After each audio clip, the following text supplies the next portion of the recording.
From its humble beginnings in 1955, selling Ditto duplicators, to the organization of today, the spirit of the R.J. Young Company has remained the same. Work hard, take care of the customer, and always have fun. Today, with offices in 5 states and with nearly 300 employees, R.J. Young's commitment to its customers remains an unwavering constant. 1, 2, 3 o'clock, 4 o'clock, rock. 5, 6, 7 o'clock, 8 o'clock, rock.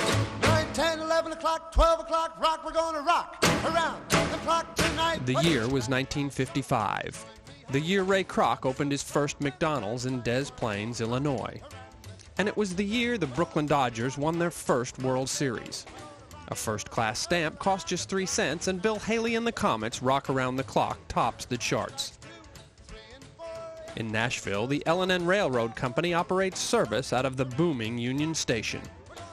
And in 1955, a man by the name of Robert J. Young leaves Bell & Howell to start a business of his own selling and servicing Ditto duplicators. 3 years later, in 1958, an 18-year-old boy by the name of John Crunk starts working for Mr. Young. During that time, John was attending Falls Business College and was hitchhiking back and forth from his home in Millersville, Tennessee. 1958, the company was 3 years old. Actually, Mr. Young started it in '55, August of '55. I came here in August of '58. I was just out of high school. I was going to Falls Business College, and I actually worked in the afternoon, half a day, as a delivery boy. Deliveries and then printing, and then he was part-time sales, part-time printing, and then full-time sales, and so just gradually in all areas. Mr. Young did the selling, and there was a little part-time girl that came in the afternoon to do some paperwork. So there was 4 or 5 of us, I guess, that working there. He asked me what I thought I could make as a accountant someday, and I told him someday I thought I could make $12,000 a year as an accountant. He said, well, if you come with me, I think you can make $12,000 a year. John's past did not have any sales experience. One reason Mr. Young hired Bob, he was a clothing salesman. It was all the printing or the service or the labor type things. Mr. Young was telling him I was pretty good at that point or something, and Bob told him that he had set a fire under me. And my past was sales. Matter of fact, the only reason I got the job is Mr. Young kept telling me, John Crunk this and John Crunk that, and I told him that if he would hire me and give me enough time to gain some product knowledge, that I'd build a fire under John. After Bob had been here, I don't know, say 6 months, whatever, then we were on commission, but we was a team commission. I remember when it started out, I got 70% of the commission, he got 30% of it. Bob Norris recalls the way these early sales territories were split up and how he and John worked closely together. Oh, I think basically, I forgot where we separated the dividing line, but as I say, he had one half of everything and I had the other half of everything. But we worked well together, we supported each other, and he would lean on me, I would lean on him, and it was just good teamwork. In 1966, 26-year-old John Crunk decides to strike out on his own. But I had heard that there was a Ditto dealership. So I went to Mr. Young in '66 and I asked him, I told him what I'd heard, and I said I'd like to pursue it. And I'd want to know if he'd finance me if I went down there and did it. And I don't know, he came back with me in a week or so or something, and he said that if I would stay with him, that he'd sell me part of the business. So, in 1967, the year that company revenues topped $270,000, John borrowed $20,000 and bought a 30% interest into the company. So, placed the value of the company at $100,000, and he sold me 30% of it for $30,000. And I'd saved up for my commissions, $10,000 that I'd saved in the last 2 or 3 years. So I went to the bank. He co-signed a note for me for $20,000, and I had it paid off in, I don't know, 3 or 4 years. I paid that off. Drumming my back with his fingers, In 1974, the year that Roberta Flack's Killing Me Softly with His Song was the #1 song in America, the Nashville Opry moved from its home in the Ryman Auditorium to the Grand Ole Opry House. In 1974, Richard Nixon resigns over the Watergate scandal, and John Crunk buys another 19% of the Robert J. Young Company, giving him 49% ownership. Then, in 1980, John buys another 1% to become an equal partner with Mr. Young. And he sold me 1% in 1980 to make me an equal partner. Throughout the 80s, the company flourished and grew by holding fast to their basic principles, work hard, and take care of the customers and employees.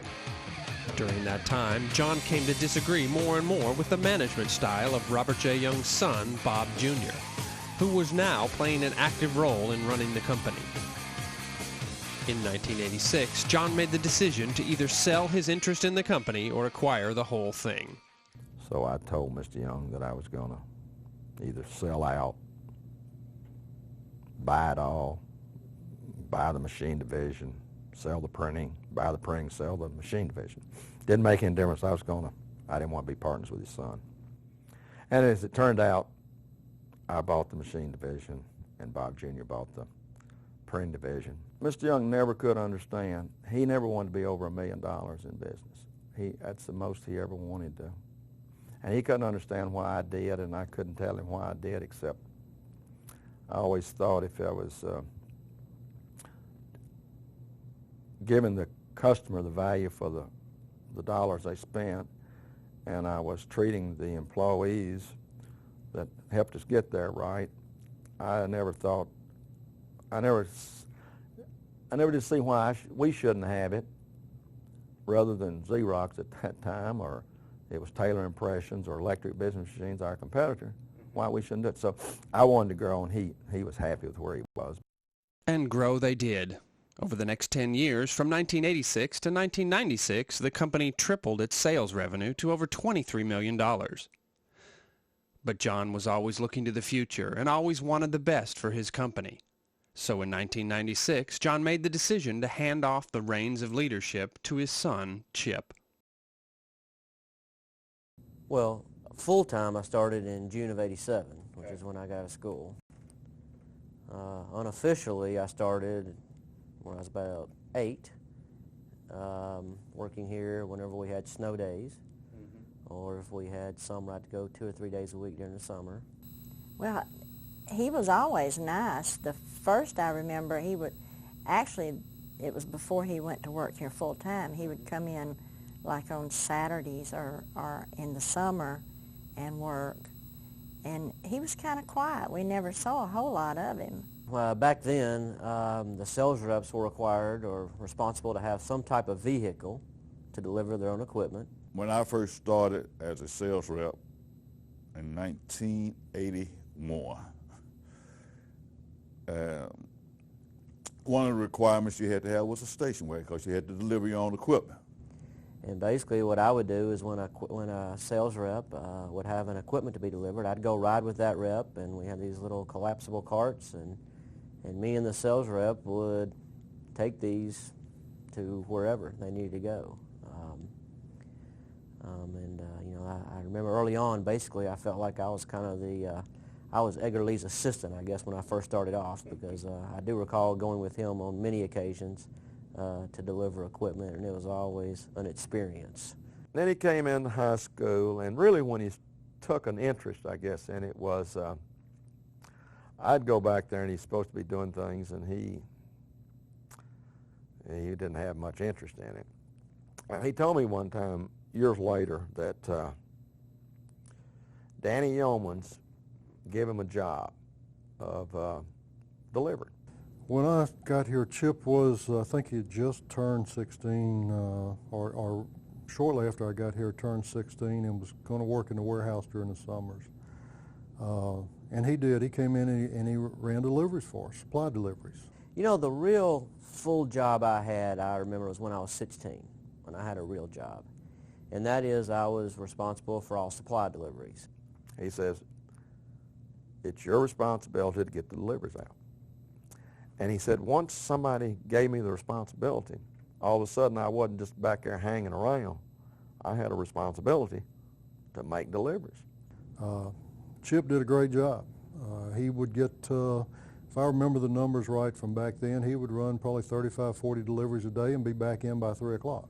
When he was working in the warehouse guys hated it because he, just like John, was nonstop work, and he made sure they were working too. I think Chip called me and said that it's on, Robert J. Young Company's on fire, it's on television. Well, it happened on a Thursday night. It was about a little after 9 o'clock on a Thursday night. I got a phone call from Phil saying that he's had an alarm code saying there's a fire.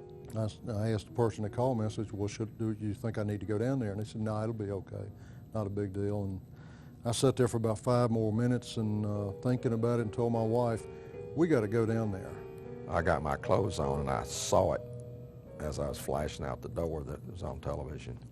And found out, yeah, I mean, this is like, this is no joke, this is really happening. So I jumped in my car, as 50 or 100 other people did, and came blowing down here. As we turned the corner from 65 on the 40 up here, you could see the building and smoke was just billowing out. And as I got around Interstate, around the loop there, and I see flames coming out of the building, and it looked like there must have been 10 fire engines there. And I went, oh my goodness, this is serious. Fireman came out and I asked me, what's that blind door? You remember when you had that, where you'd fall right down? The fire department came in there and said there was some steps that was burned away, and you know they couldn't see their way around there because the smoke was so strong. And I remember my father trying to get him to let him put one of those suits on so he could go in the building. And I says, well, it's a drop-off there, and I says, let me put on that tank and I'll go in there and show you. Because I know that building. I know it better than anybody. When we got down here, they had most of the fire was under control by 10:45, 11 o'clock. We were down here pretty quick. I would say by 11 o'clock, there had to be 80 to 100 people here of employees. I would say that 25% of our employees was down here. A bunch of them. I mean, it was a bunch of our employees. The fire was basically out by midnight. And that's when we could go in and kind of assess what we had and what the situation was. But I remember pulling the computers out, you know, some things we had to do that night. We felt like we had to do while we still had access to the building, but trying to get the computers out. There was probably 30 or 40 of us that worked through the night, stayed all night trying to salvage what we could. We got the computer system out. I remember the computer was so hot that we had to wrap it up in a blanket because you couldn't touch it. And I remember us bringing this was the OMD server, across the street. We picked it up here across the parking lot, took it over to the service building, and hooked it onto the network over there.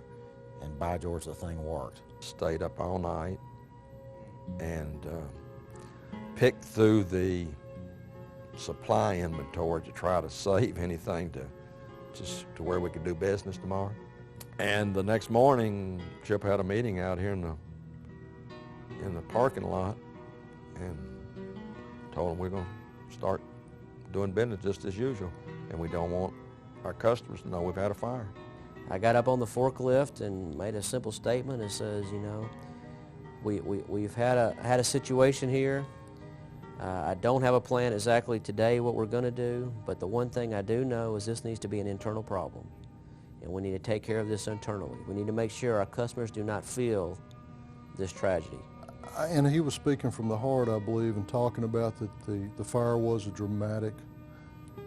was playing a dramatic part in the future of our company and what we did, and but it was going to make us stronger. We were going to come out stronger from that. And then we started moving around very quickly and had a plan of where we were going to move people and how we could function and be back up and running very quickly.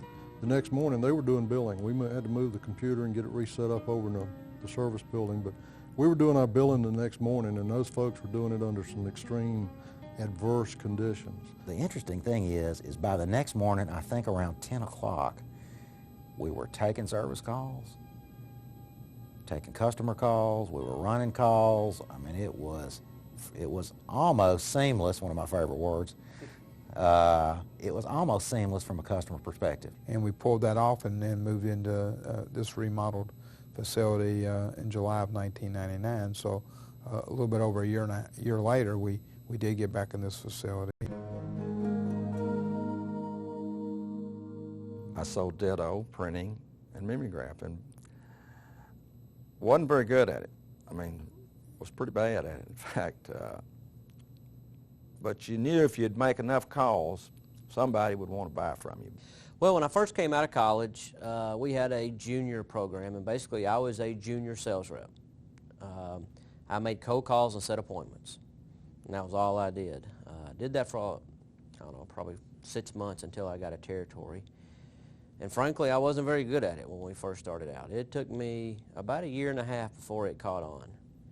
And then, you know, and I just tried to outwork the next guy. I made more calls than anybody back there, and you know, frankly, I learned early on that if you're not real good, you just work a little harder and you can overcome. Because it took me about 3-4 years to really understand and learn the business and as we say, make the turn. Make the turn? Yeah, I was slow in learning and adjusting and understanding the business. It took me about 3 years, a good 3 years. But I made a lot of calls. I'd make maybe 40 calls a day. Wow. And I'd always, you know, work up to 4:30, 5 o'clock, and I wanted to come home or come in, you know. And I'd always make 2 more calls, and it seemed to work for me in that, you know, I could have a lot of no's during the first part of the day, but those last 2, more likely than not, was better calls for some reason. I don't know why. I just worked a little hard, made probably twice as many calls as everybody else, and then about 1.5 years into it, all of a sudden it started clicking. It started clicking, and then I finally got it, what this sales thing was all about. It really is. It's plan your work your plan, and work hard. And about the only one I really knew how to do was work hard. We have a consultant, Mike Reardon, which most everybody knows, that I guess started working with us maybe 20 years ago. And after him working with us for a while, he said we should have a mission statement. I remember that real well. When we wrote the mission statement, we were at Montgomery Bell State Park, and it was a leadership team meeting. It was me and Hunter and Steve Huff and Danny Yeomans and Dad, and I think Mike Reardon, I believe, was there. We hadn't been working with Mike very long, but he was there. And we decided to write up a mission statement. And you see a lot of mission statements that people hang on their walls in their corporations, or they have it on the back of the business cards, but they can't tell you what it is. A mission statement can be something that's real fancy and says real pretty things, and you can stick it on your wall and everybody looks at it once a year and goes on by, and that's the end of the mission statement. If you show it to a customer or a prospect, they read it and they get a warm and fuzzy about how wonderful you think you are and what your purpose is in life. But we said we wanted our mission statement to be something that we could really, truly embrace, that our employees could understand what it was about, and that we actually took it to heart. We decided we were going to write a mission statement that meant something. So we broke off into 2 teams and spent several hours writing what we thought was a mission statement. Most of us in the room had never done a mission statement. I mean, you know, we've never been involved in how you do one. I want to say that we actually split, and maybe each of us did our own thing and wrote a mission statement, and then maybe came back together and put it all together and combined it into the 4 points. So we started hammering out the mission statement. We had no idea when we started this process how many bullet points we'd end up with, or what it would look like, or even what it would say. And when we got back together, and this was an all-day affair. I mean, it was an all-day affair. This wasn't written in an hour. So in broad brush strokes, we put out some things about how important it was to have customer satisfaction. Then we said how important it was to take care of our employee. Then we talked about what we really did as a company, what was our purpose as a company, what do we do? And then the other element we talked about was what do we do for the communities that we live in, and how do we take care of those? Then we sat and argued for several hours, friendly arguments about who had the best points. And we had probably 20, 30 points, I don't know, bullets, if you will, to put on the mission statement. So we would take each element each one of those 4 major elements. And we would all come up with wording that we thought was appropriate for that one line that would say, this is what we believe in about that one area. So we came back together, and I remember us piecing it back together and just agonizing over, I mean agonizing, over every word, every A and the. And we really got serious about it and started looking at it, and everything just kind of melded into those 4 points that you see in the mission statement today, and every one of them means a lot. What we came up with has been something that has maintained itself. It has stood the test of time. But really, as you look at it, it really says 3 things. It says that we take care of the customers, we take care of our employees, we give back to the community, and we support all 3 of those 3, we make it right. And that is, you do what's right by the community, you do what's right with your employees, and you do what's right with your customers. And that's maybe an oversimplification, but that's really what the whole thing is about. Over the last 5 decades, R.J. Young's success has been deeply rooted in a simple set of core values. Work hard. Take care of the employees and the customers.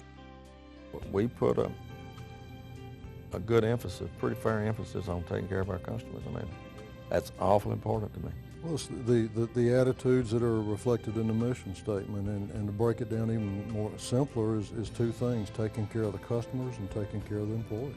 Well, no doubt there's one is people. I mean, we get good people. Every single customer has a no-risk guarantee. If we don't provide the level of service, they're not happy with the equipment, not happy with the whatever it is they get from us, we will make it right. We'll either refund their money or give it or replace their equipment, and no one else can touch that. And you know, you don't have to tell good people how to take care of customers. They know what's right. They know what they want, and they know that that's the same thing a customer wants. A lot of times I tell new people this, if you know, one of my basic principles has always been, if you take care of the customer, you take care of the company, you'll get yours. And the company that stands behind whatever it is you buy is so much more important than that product ever thought about being. I don't like to have somebody tell me something bad. I mean, but if they do, I want to know about it. If they've got something bad, I want to know about it because we want to take care of it. I mean, the fun part about this is we're challenged every day with new opportunities, and we're going to have some more of those in the next 6 to 12 months right here. So that's what's going to be fun, is that we work through that. We do it as a family. We do it as a team. I think the fact that we support each other is real critical, and I think the fact that I know I have a group of employees that work at this company that all have, for the most part, the same values and the same interests really makes it fun to come to work every day. There's not a day I don't get up and don't enjoy coming to this company. As the company looks ahead to the next 50 years, it also looks back. Back to its guiding principles and back to the people. Take a look all the way down deep into what's in the heart and the soul of the people here. And I think what you will find is something you like. And I think that heart and that soul and that spirit and that culture drove us in 1981.